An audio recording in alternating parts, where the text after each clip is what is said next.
Good morning. Breaking news చూస్తున్నాం. హైదరాబాద్ పంజాగుట్టలో దారుణం చోటు చేసుకుంది. సొంత తాతయ్యను మనవడు 73 సార్లు కత్తితో పొడిచిన ఘటన ప్రస్తుతం కలకలం రేపుతుంది.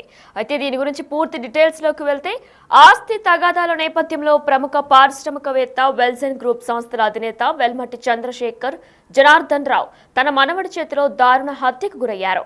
హైదరాబాద్ నగరంలోని సోమాజిగూడలో ఈ ఘటన చోటు చేసుకోగా నిందితుడిని పోలీసులు శనివారం అరెస్టు చేశారు. పంజాగుట్ట పోలీసులు తెలిపిన వివరాల ప్రకారం ఏపీలోని ఏలూరు ప్రాంతానికి చెందిన జనార్దన్ రావు కొన్నేళ్లుగా సోమాజిగూడలో నివాసం ఉంటున్నారు. ఇటీవల తన పెద్ద కుమారుడైన శ్రీకృష్ణను వెల్జన్ కంపెనీకి డైరెక్టర్ గా నియమించారు. మరో కుమార్తె సరోజినీదేవి కుమారుడైన కీర్తి తేజ్ పేరిట 4 కోట్ల షేర్లను బదిలీ చేశారు. ఇక ఇదే క్రమంలో కొన్ని రోజులుగా ఆస్తుల కోసం గొడవలు జరుగుతున్నాయి.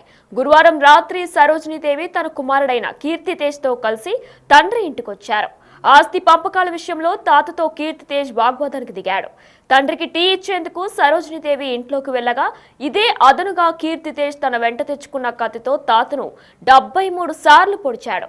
అరుపులు కేకలు విన్న సరోజినీదేవి పరుగున వచ్చి కుమారుని వారించిపోయారు. ఆమెపైన కూడా దాడి చేసిన కత్తితో 4 చోట్ల పొడిచాడు. అయితే అక్కడే ఉన్న కాపలాదారు వీరబాబు వచ్చేందుకు ప్రయత్నించగా దగ్గరకు రావద్దని హెచ్చరించాడు కీర్తి తేజ్. తర్వాత అక్కడి నుంచి కీర్తి తేజ్ పరారయ్యాడు. కేసు నమోదు చేసుకున్న పోలీసులు శనివారం నిందితుడిని పంజాగుట్టలో అరెస్టు చేసి రిమాండ్కు తరలించారు. సరోజినీదేవి జూబ్లీహిల్స్ లోని ఓ ఆసుపత్రిలో చికిత్స పొందుతున్నారు. పోలీసులు కీర్తి తేజ్ మాదక ద్రవ్యాలను బానిసనే అనుమానాలు కూడా వ్యక్తం చేస్తున్నారు.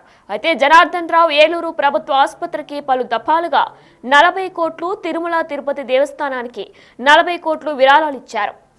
ఇక ఏపీ, తెలంగాణ రాష్ట్రంలోని పలు స్వచ్ఛంద సంస్థలకు కూడా విరాళాలు ఇచ్చినట్లు కూడా తెలుస్తుంది. అయితే మరి ఇదే నేపథ్యంలో ఆస్తి తగాదాల నేపథ్యంలో ప్రముఖ పారిశ్రామికవేత్త వెల్జన్ గ్రూప్ సంస్థల అధినేత వెల్మటి చంద్రశేఖర్ రావు జనార్దన్ రావు తన మనవడి చేతిలో దారుణ హత్యకు గురయ్యారు.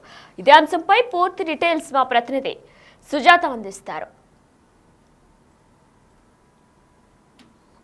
పంజాగుట్ట పోలీస్ స్టేషన్ పరిధిలో మనవడు తాతని హతమార్చినటువంటి ఘటన చోటు చేసుకుంది. గురువారం సాయంత్రం పంజాగుట్ట పోలీస్ స్టేషన్ పరిధిలో నివాసం ఉంటున్నటువంటి ఇంటికి వచ్చి తాత మీద మొదట వాగ్వాదానికి దిగాడు కార్తీక్. గత కొన్ని రోజుల నుంచి తన ఆస్తిని ఇవ్వాలి అంటూ కార్తీక్ తన తాతతో అమ్మతో గొడవ పడుతున్నాడు. రీసెంట్ గానే కార్తీక్ యుఎస్ నుంచి ఎడ్యుకేషన్ పూర్తి చేసుకొని ఇక్కడికి వచ్చాడు. నిన్న సాయంత్రము ఇంట్లోకి వచ్చి కొద్దిసేపటి వరకు ఆస్తి కోసం నువ్వు అందరిలాగా పెంచడం లేదు, అందరూ పెంచినట్లుగా నన్ను ఎందుకు పెంచలేదు అంటూ గత కొన్ని నెలల నుంచి వాళ్ళిద్దరి మధ్య గొడవలు కావడము, అందరినీ చూసినట్టు తను చూడలేదని తాతని నిన్న కత్తితో పొడిచి చంపేసినటువంటి ఘటన చోటు చేసుకోవడంతో ఆ సమయంలో అడ్డు వెళ్ళినటువంటి కార్తీక్ తల్లి సరోజిని మీద కూడా దాడి చేశాడు. ప్రస్తుతం పోలీసులు కార్తీక్ ని అదుపులోకి తీసుకున్నారు. విజువల్స్ లో కూడా చూడొచ్చు.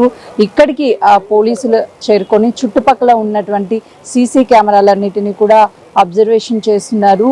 కార్తీక్ తో పాటు ఎవరైనా వచ్చారా ఏంటి అనే విషయాలు కూడా పూర్తి వివరాలను సేకరిస్తున్నటువంటి పరిస్థితి ఉంది. గతంలో తను ఒక రియల్ ఎస్టేట్ కి సంబంధించి Welton group of industry chairman గా తను వర్క్ చేసినట్లు తెలుస్తుంది.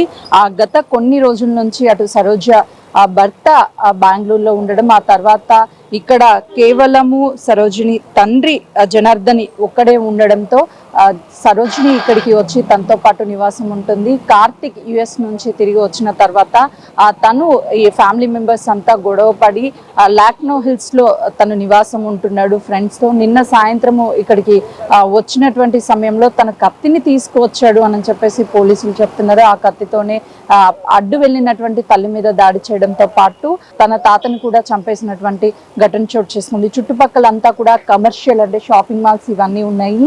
నియర్ బై ఉన్నటువంటి సీసీ కెమెరాస్ అన్నిటిని కూడా పోలీసులు ఫుటేజ్ ని సేకరిస్తున్నారు. మరోవైపు ఇంటిని కూడా చూస్తే ఇది డూప్లెక్స్ హౌస్. ఎప్పుడు సెక్యూరిటీతో పాటు డ్రైవర్స్ వీళ్ళంతా ఇక్కడే ఉంటారు. కానీ అర్ధరాత్రి పూట జరిగినటువంటి సమయంలో ఎవరూ లేకపోవడము, సరోజిని ఆపే ప్రయత్నం చేసినప్పటికీ తన మీద కూడా దాడి చేశాడు. కేవలం ఆస్తి కోసమే, ఆస్తి పంపకం చేయడం లేదు, ఆస్తినంతా కూడా తన పేరు మీద రాయాలి, అందరినీ పెంచినట్టు నన్ను పెంచలేదు, చిన్నప్పటి నుంచి నన్ను అందరిలాగా చూడలేదు అంటూ మనసులో తనకి మొదలైనటువంటి ఒక ఆలోచన ద్వారానే ఈ రోజు తాతని హతమార్చాలి ఎలా అయినా సరే ఆవేశంలో ఉన్నటువంటి కార్తీక్ తన తాత మీద కత్తితో తన వెంట తీసుకొచ్చినటువంటి కత్తితోనే పొడవడంతో వెంటనే కూడా మృతి చెందాడు. తర్వాత పోలీసులకి కాల్ చేయడము, పోలీసులు రావడము, మృతదేహాన్ని పోస్ట్ మార్టం నిమిత్తం తీసుకువెళ్ళడం. ప్రస్తుతం అయితే కార్తీక్ తల్లి సరోజిని అపోలో హాస్పిటల్లో ట్రీట్మెంట్ పొందుతున్నారు. చిన్న చిన్న గాయాలు అవడంతో తను ఇప్పుడు అవుట్ ఆఫ్ డేంజర్ అని కూడా వైద్యులు చెప్తున్నారు. మొత్తానికైతే మాత్రము మనవడే తాత మీద చిన్నప్పటి నుంచి కోపం పెంచుకుంటూ తన అందరిలాగా నన్ను చూడడం లేదు, వేరుగా చూస్తున్నాడు అని చెప్పేసి తన ఆలోచన విధానంలోనే కొంతమేరకు తను సైకోగా ప్రవర్తించేవాడు అని కూడా చెప్తున్నారు. ప్రస్తుతం ఈ ఇంట్లో కొన్ని సంవత్సరాల నుంచి ఇక్కడే కూతురుతో పాటు ఉంటున్నాడు.